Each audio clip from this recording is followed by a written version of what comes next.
बांस पर कब तक खत्म हो जाएगा, आप एसक्यूटी बेसिस साहब से सुन लिए। जो जिम्मेदारी सरकार की है उसका हमें सुनना पड़ता है, और हमसे पूछता है कि भैया 30 घंटा जगते हैं तो 23 घंटा लाइन दे दीजिए।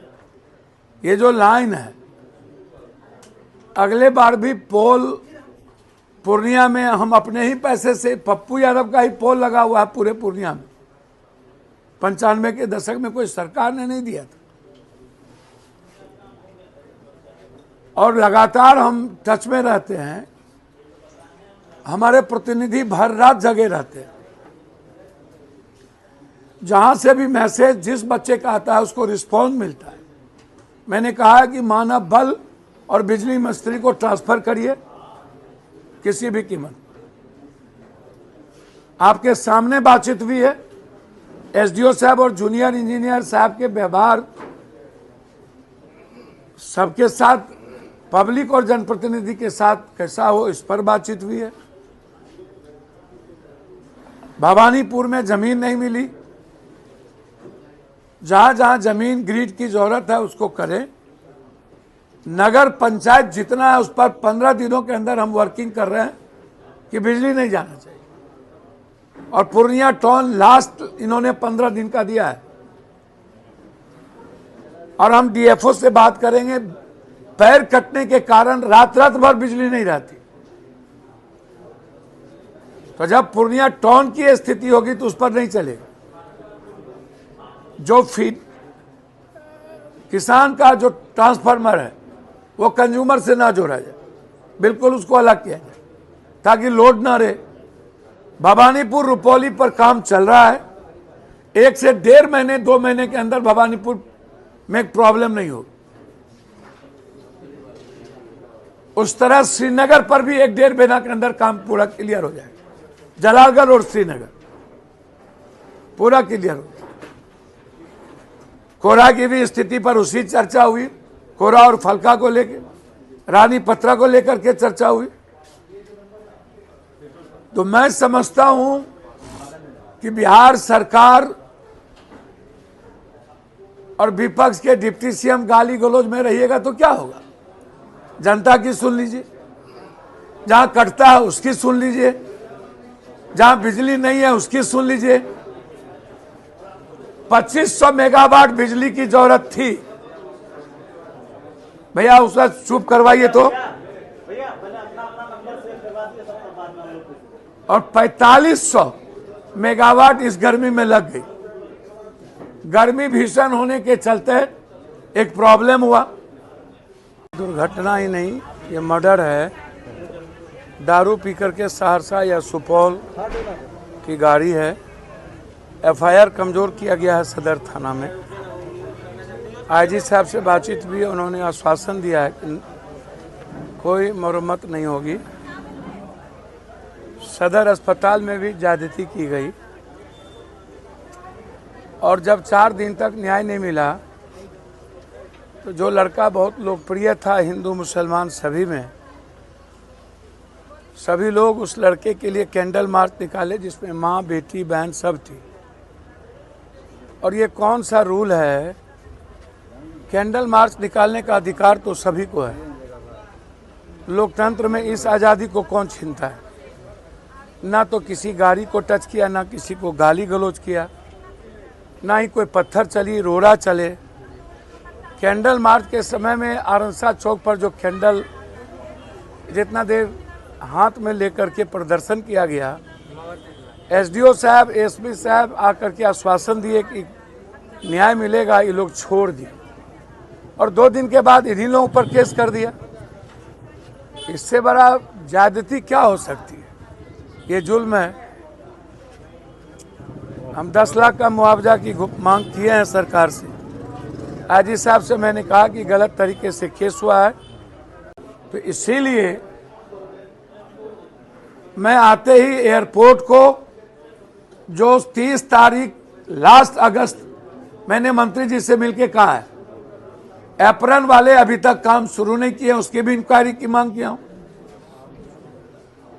रोड की कनेक्टिविटी पूरी सही नहीं हुई है।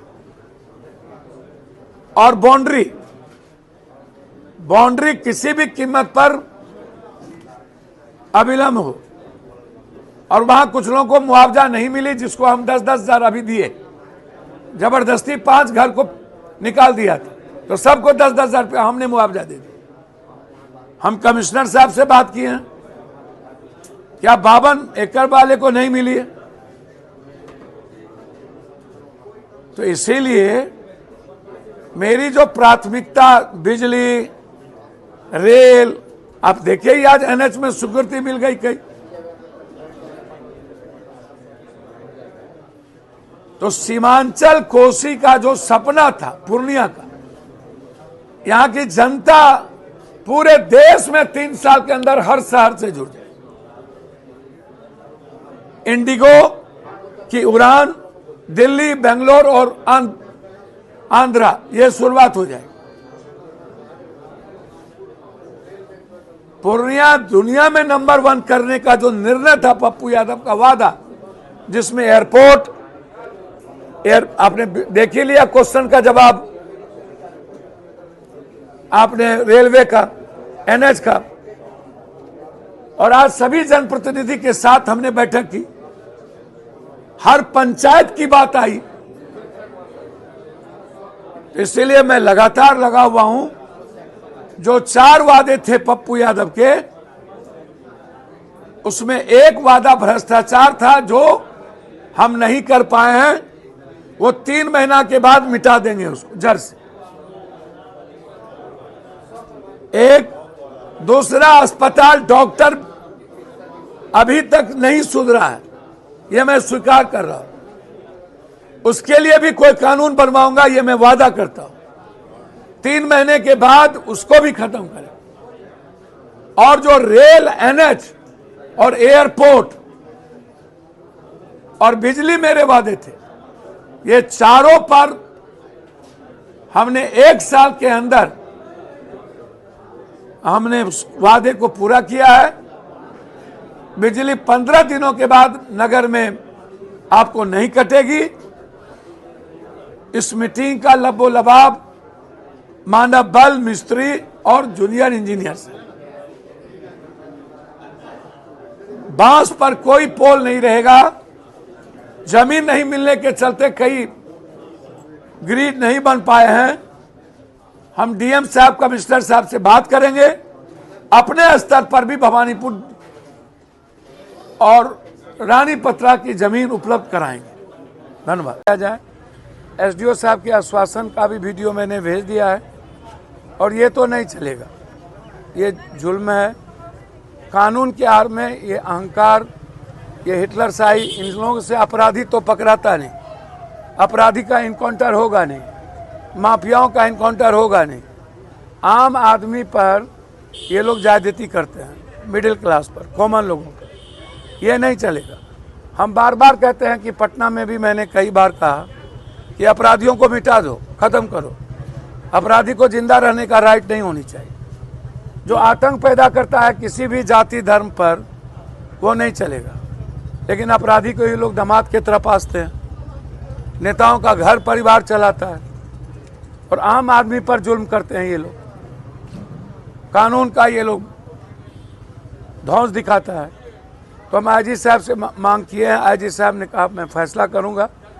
तत्काल हम लोग की तरफ से परिवार को 25,000 रुपया हमने मदद की है और तुरंत डीटीओ से बात करके हम अधिक से अधिक मदद की हम व्यवस्था करेंगे और जुल्म तो नहीं होने देंगे। उसको रखिए, बच्ची के लिए रखिए। अभी जो होगा उसको हम देख रहे हैं। 25,000 रुपया हमारी तरफ से रखिए।